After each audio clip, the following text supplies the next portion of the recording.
So now that you know what types of schools are available to you, there's some other very important things that we think you should consider when choosing a school. So first off, just building community. You know, where you choose to go to school, if your kid is commuting back and forth all day and makes friends at a school that are far away, how are you going to be able to build a community in your own neighborhood? You know, school is just a great connection. For us, we got our kids in school in football, and it just made us immediately integrated. It creates built-in things to do with the local community, which means your kid can pop out the door and play in the park with kids that he knows from school. If the school is in the neighborhood you live, that helps you connect with adults, with parents in the school that you get to hang out with, get to know those people, helps you integrate, helps you learn Spanish. Gives you also weekend things you can do. Get your kids together at the park with their friends from school, parents from school. And man, in Spain, that is a totally normal thing. There's lots of outdoor time, lots of hanging at the park, lots of sitting at the cafe while the kids play football in the plaza.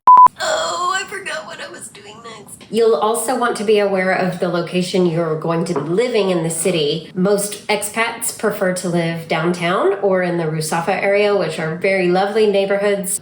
Posh. They have lots to do and beautiful buildings, but very few schools. And because they are such coveted areas of town, those few schools often tend to be full. So you may end up commuting to school if you are living in one of these areas simply because there's not room for your child to attend school near your home. Really worth considering that if you do choose a private school that's on the outskirts of town, your kid is going to spend an hour to 2 hours a day commuting. You know, you got to get them to the bus pickup wherever that is, and then they're going to ride the bus to school and back. So it really is something you want to consider based on what your goals are.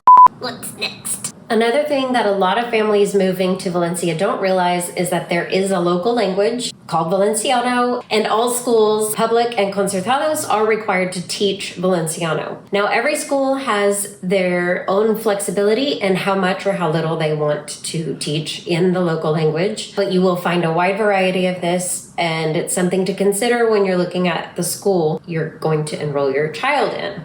If you plan to be here short term, you may not want to spend a lot of time at a school that is very highly Valenciano, as all of the core classes will be taught in Valenciano, meaning sciences, maths, history. So you may want to look specifically for schools that have a low Valenciano percentage. If you plan to be here more long term, then really your children eventually will grasp the language fine and it won't be an issue. Regarding Valenciano, a lot of people get caught up worrying about that. We really think that it has to do with what your goals are. As Maya mentioned, are you staying 1 year? Are you staying 3 years? Are you in it for the rest of your life, or you don't know? Our kids are in public school in predominantly Valenciano. Benimaclet is a very proud Valencian neighborhood, and they speak Valenciano in the home. And so the kids grow up learning it alongside of Castellano, of Spanish. And we threw our kids into that because that's where we lived. And we just weren't worried about it. We knew we would stay for at least 2 years. So what we want to say to you is don't be worried, don't be caught up in the language. They are going to learn Spanish. Predominantly what's going to be spoken is going to be Spanish. Your kids are going to learn it.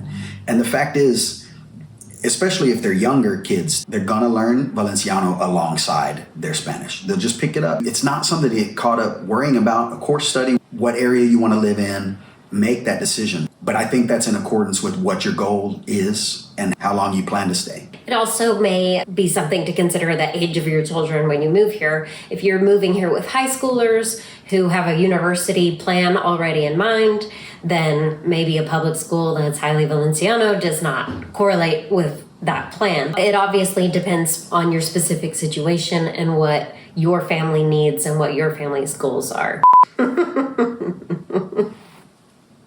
One more thing to know about how schools offer placement to students in Valencia is that they use a point system.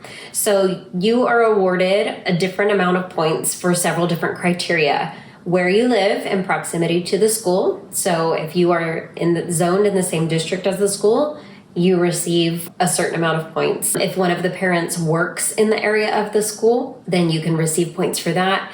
That's kind of in place of the living near the school. So if you or your partner works outside of the district you live in, but you want to apply for a school for your child in that other district, then you can receive some points for that as well. Siblings? There's points if you already have a child enrolled in one in a school and you're trying to enroll the other one. Then you get sibling points, basically.